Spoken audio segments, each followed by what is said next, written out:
beloved, Boss Mike, Cervera.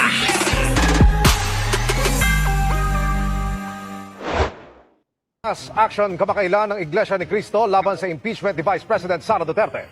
Isang koalisyon o pagsasama-sama ng iba't ibang grupo naman ang inulunsad para isulong ang impeachment ng bise.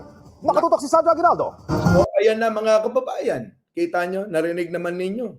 O, pagsasama-sama ng koalisyon ng mga kukontra naman sa mga pahayag at isinagawa at panawagan ng kapatiran ng Iglesia ni Cristo. Paano tayo matatapos nito, mga kababayan? Wala na itong katapusan. Puro na lang pagkakawatak-watak. Kaya nga nasabi ko, mukha yatang napasama pa yung panawagan ng INC. Dahil nga dito kay Marcoleta maayos na sana ito ngayon, mukhang nasindihan lalo yung mga tao na nagtitimpe, yung mga taong nag-aantay, nag-aabang para maparusahan. Oo, etong si Sara Duterte sa paniniwala nila na talagang may kasalanan. Yan po mga kababayan alam nga naman na hayaan natin si Sara Duterte na ganun-ganun na lang na makalaya, makaligtas at baliwala na lang yung ginawa niya sa ating mga Pilipino at sa ating mga pera. Atin yan mga kababayan, hindi pera ni Sara yan. Pera nating mga Pilipino yan na pinag-ambag-ambagan at naging pondo ng pamalaan at inilaan naman kay Sara Duterte para maging confidential fund. Pera nating taong bayan yan Ngayon mga kababayan, sang-ayon naman ako na itong si Sara ma-impeach na. Sapagkat nga marami tayong mga napanood at tayong lahat mga kababayan ay nag-abang, pinagpuyatan, talaga namang nakaantabay sa ginagawang mga pagdinig diyan sa Kongreso at doon hindi na natin kailangan pang mag-aral ng batas para maunawaan na talagang may pagkukulang si Sara Duterte.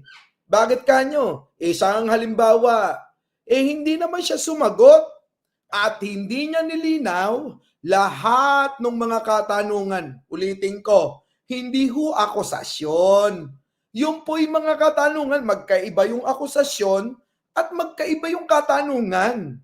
Ang tanong, saan mo dinala? Bakit mayroong Mary Grace Piatos? Bakit may Kokoy Villamin at marami pang iba? Bakit hindi nga masagot?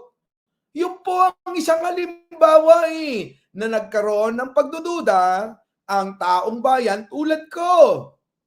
Yun po, siguro kayo rin, ganun din, sabi ng iba dyan, sabi ni Boboy Perez, takot humarap. Halos ayaw nga manumpa. Hindi pa ba sapat na gawing dahilan yan para nga itong si Sara ay pagdudahan? Hindi po magkakaroon ng pagdududa. Ito, ulitin ko lang mga kababayan. Hindi po magkakaroon ng pagdududa ang tulad ko at maraming mga Pilipino kung si Sara Duterte ay umayon sa mga katanungan. Ibig sabihin, sumagot na maayos, hindi nagwawala, hindi kung ano-anong mga eksena mga pinaggagawa. Tama po ba? Ang kaso mga kababayan, ganito nangyari. Ang daming mga ginawang eksena ni Sara. Kasimple lang naman ang gagawin. Sasagot lang naman sa mga katanungan. Bakit hindi nga matanong? Hindi masagot sa mga tanong. Yun. Isang halimbawa. Kaya eto ngayon mga kababayan. Hindi natutulog yung mga tao. Lahat yan nagmamasid, lahat yan ay nag-aantabay sa mga nangyayari. Tulad niyan, nananawagan ang alin, Boss Mike, ulitin, para marinig ng mga DDS. Matapos ang mass action kamakailan ng Iglesia ni Cristo laban sa impeachment ni Vice President Sara Duterte, isang koalisyon o pagsasama-sama Nako. ng iba't ibang grupo naman ang inulunsad para isulong ang impeachment ng bise. Kita nyo, taliwas na taliwas. Kung ang mga kapatiran ng Iglesia ni Cristo, mga kababayan, ay gusto nila pagkakasundo-sundot, kalimutan na yung ginawang kasalanan ni Sara, ituloy ang unity, etong mga ito naman ay hindi. Ayaw nila, kailangan panagutin. At ako sa akin personal na opinion, kailangan naman talagang managot kung may nagawang kasalanan. Kung ganun at ganun na lang, gagayahin ng mga susunod na mga politiko yan. Pwede kay Sara, sa amin hindi. Gagamitin nila nun. Gagamitin nila yan. Bakit si Sara nun? Pinawalang pinabayaan. Hindi naman porke sintu-sintu si Sara, abay hahayaan na lang natin. Di po ba? Hindi pwedeng ganon.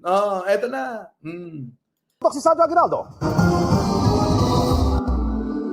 Isang Mass for Peace and Justice ang isinagawa sa EDSA Shrine ngayong hapon ng Nako. iba't ibang people's organizations, social movement at ilang religious leader. Ang mga nagsidalo nakasuot ng peach na ribbon na sumisimbolo raw sa panawagan nilang impeachment ni Vice President Sara Duterte. Ayan na, mga kababayan.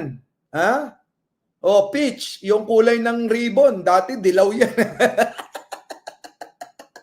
Dati dilaw yan, naging pink yan. Ngayon naman, peach na. Meaning impeachment. Nako, mga kababayan, eto na. Tuloy. May sticker sa damit na nagsasabing impeach Sara ngayon na. Nako. Sa bisang dinaluhan ng 10 pari, hindi nabanggit ang pangalan ng bise, pero nabanggit ang impeachment at may panawagan para sa pananagutan at paninindigan laban sa umunay katiwalian at maling nangyayari sa lipunan. Nako, mga kababayan, eto na. Mga kababayan, mukhang eto, pagkilos na ng mga Katoliko. Puro mga pari na. Hindi man binanggit yung pangalan ni Sara Duterte ng mga pare, mga kababayan, tulad nung kausap ko kahapon. Yung pare, kausap ko kahapon Nagkwentuhan kami ng very, very light, mga kababayan. Diba? Kasi nakilala ko Sabi niya, Mike Cervera, ikaw ba yan? Opo, Father, opo. Ikaw yung vlogger? Opo, Father. Sabi niya, ang gwapo mo pala sa personal. Ay, naku, thank you naman, Father. Yung mga pare nanonood sa atin, mga kababayan, hindi lang daw sila nagko-comment. Di ba? So, mga kababayan, laganap na. Ang mga pare, karamihan, mga kababayan, ayaw na nag-aantabay sila at inuunawa nila yung mga nangyayari.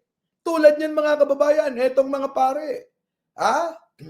Alam nyo, sa totoo lang, mga kababayan, kung nabubuhay lang si Cardinal Sin, nako, mga kababayan, eto. Kaso wala na namayapa na, sumalangit na ang kanyang kaluluwa, diba? Tapos na. Isang salita lang ni Cardinal Sin nun, tandaan nyo, pag nanawagan nyo, nako, mga kababayan, sama-sama dyan. Middle class, mga sektor ng lipunan, mga kung sino-sino dyan, mga kababayan, nako, talagang, ayan na, nagdadatingan. Eto, mga kababayan, pasok! Ang mga nagsidalo nakasuot ng peach na ribbon na sumisimbolo raw sa panawagan nilang impeachment ni Vice President Sara Duterte. Nako. Ang iba may sticker sa damit na nagsasabing impeach Sara ngayon na. Nako, impeach Sara ngayon na! Ngayon na, mga kababayan. Ulitin ko, inaanyayahan ko kayo na dumalo sa sunod-sunod na kinasang pagtitipon, kung ang tawag ng iba'y rally, o sa akin pagtitipon, para sa panawagang pababain si Sara Duterte. Opo sa January 31 ako ay dadalo. Ngayon po, hindi ako makakadalo sa mga kasama nating mga vloggers dyan sa EDSA Shrine. Excuse me po. Pumunta ho kayo dyan. Nandiyan po sila. Yung mga inyong mga paboritong vlogger. Nandoon po sila. Isang dinaluhan ng 10 pari, hindi nabanggit ang pangalan ng bise, pero nabanggit ang impeachment at may panawagan para sa pananagutan at paninindigan laban sa umunay katiwalian. Yan! Panawagan, pananagutan. Approve ako dyan. pabor ako dyan. Yung panawagan na dapat managot ang mga gumagawa ng kasalanan.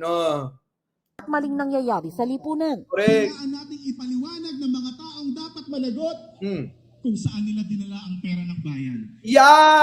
Yan po tayo tumayo. Mga kababayan, diyan po tayo tumayo. Dahil po yan ay atin yan. Atin yan. Tayuan natin yung ganyan. Dapat na ipaliwanag, managot yung mga tao na kurakot ng bayan. Tuloy. Dahil ito ay ang ating obligasyong moral. Impeachment. Naku, yan na yung mga panawagang gumagamit ng obligasyong moral Mga kababayan, maraming tatamaan. Ang damdamin diyang mga Katoliko. Obligasyong moral ng mga Katoliko, mga kababayan, na tayuan ang paghahanap kung saan pinagdadala itong mga kwarta na mga nawawala at hindi maipaliwanag. Yan na. Ay isang obligasyong moral, kaya marami sa hanay ng simbahan ang kasama nyo ngayong hapon. Naku. Dahil naninindigan kami. Nako, Diyos ko, ito tapatan na ng puwersa. Marami sa hanay ng simbahan ang naninindigan dahil kasama daw sila. Nako, Diyos ko po, mga kababayan. Ito na imbis na hindi makialam ang simbahan sa usaping politika.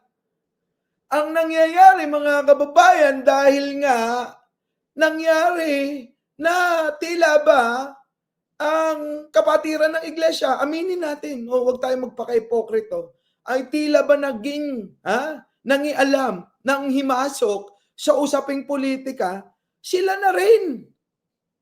Kung pwede sa kanila, pwede na rin sa lahat. Yan ang problema. Kita nyo? Napakasaklap. Ako sa totoo lang, tutol ako sa mga ganito. Pangingialam ng simbahan. Tutulaw ako dyan. Opo, bakit? Hindi, wala naman silang nako. Separation of church and state. Sabi nga nila. Bakit? Ayan. Kita nyo. Sino kasama dyan? Si De Lima. Sino kasama dyan? Yung mga dilawan. Yan sila ang mangunguna. Mga kababayan? Nako. Ewan ko ba? Sige. Alam nyo, ang nauna rito, eto aminin nyo, hindi ho ang Iglesia ni Cristo. Ang nanguna dyan yung kulto ni Kibuloy. Aminin nyo, ang nauna dyan, bago pa ang Iglesia ni Cristo, ay yung kulto ni Kibuloy. Sa pangingialam nila. Ayan, tuloy. Isang misa, isa sa nagsalita si dating Senadora Laila de Lima, isa sa mga nag-file ng impeachment complaint sa bise. Isa itong moral obligation. Yan. Ang sino mang pinagkakatiwalaan ng taong bayan ay dapat maglingkod ng may integridad. Yan ang sinasabi ko, maglingkod na may integridad. Sang-ayon ako dyan. Dapat, pagka kayo ay nag-apply sa mamamayang Pilipino para maglingkod sa amin, dapat maglingkod kayo ng may integridad. At nakikita ko yung mga kababayan sa ginagawa ni Pangulong Bongbong Marcos. Kaya ako todo suporta, hindi lang porke loyalista. Kung hindi nakikita ko kay Pangulong Bongbong Marcos ang may integridad na paglilingkod sa ating mga Pilipino at sa ating bansa. Yan po, ayan na nga ang Pangulo. Maganda ng halimbawa. Pansinin ninyo, ang mga dilawan, halos pumapabor na kay Pangulo. Bakit? Nakikita nila yung ginagawang sakripisyo ng Pangulong Bongbong Marcos. Ngayon, alam nyo naman at kilala nyo naman si De Lima. Number 1 na kritiko ng mga Duterte yan. So ano aasahan natin dito? Di ba? Away-away to, mga kababayan. Tuloy. Hindi magsinungaling o maghari-harian. Inilunsad din ng koalisyon ang pagsasama-sama ng iba't ibang grupo para isulong ang impeachment. Kabilang dito ang mga nag-file ng 3 impeachment complaint laban kay VP Sara, tulad din na Kiko D, apo ni dating Pangulong Cory Aquino, pati na ang ilang biktima ng madugong Duterte drug war. Nako, yan na mga kababayan, pinagsama-sama na. Kasalanan ni Sara, kasalanan ni Digong. Sama-sama na ito. Panawagan naman, nako, ng mga ng mga, ayan, mga religious group, mga pare, mga iba't ibang sektor ng lipunan, mag-rally din para ipakita yung pagkadismaya. Ano masasabi nyo dyan, mga kababayan? Tuloy. Ako sa nanawagan ng impeachment para kay Bibi Sara, para po sa aking mga anak. Nako. Gusto ko pong magkaroon ng tunay at katarungan po ang ustisya. Ng ustisya. Isa po akong member ng EGK family na wala Yan. Ito yun, ito isa ito sa mga biktima ng nawalan ng mahal sa buhay nung panahon ni Digong, mga kababayan. Ayan nung panahon ni Digong, isa ito sa nawalan ng mahal na buhay. Sabi ko nga sa mga DDS, sana hindi sa inyo nangyari. Sana, di ba? Sana nasasabi nyo ngayon, yung nararamdaman din nila. Di ba? Paano yung mga taong ito na sumisigaw ng katarungan? Paano naman sila? Bakit kailangang hadlangan? Bakit kailangang hadlangan ang katarungan na hinihingi nila? Mga kababayan, Pilipino rin yung mga yan, naagrabyado. Diba? Ang batas natin nakapiring walang sisinuhin. O bakit ngayon pinoprotektahan yung mga Duterte? Di po ba? Ganun lang ho kasimple. Hindi po pwedeng ganun.